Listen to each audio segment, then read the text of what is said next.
Here is how you can reset Wi-Fi settings on a Samsung phone. What you have to do is to open up the settings app of your device, and as you are on the main page, you need to scroll down toward the bottom until you find a general management section. So click on general management like this, and then from the options, scroll down a little bit more and click on a reset. This reset gives you plenty additional options on how you can reset the phone.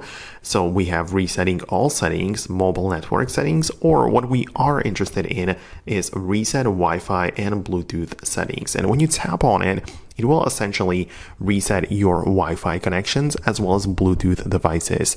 So if you had a known network saved on your phone, it will not be the case anymore, meaning that you'll have to retype in the password for every single Wi-Fi and reconnect to every single Bluetooth device.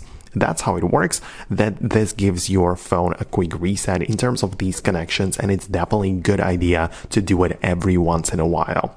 So that's how it works. Just make sure you don't click on a factory data reset, of course, which deletes every single thing from your device. But that would be all from me. Definitely subscribe for more, and I'll talk to you later in the future uploads.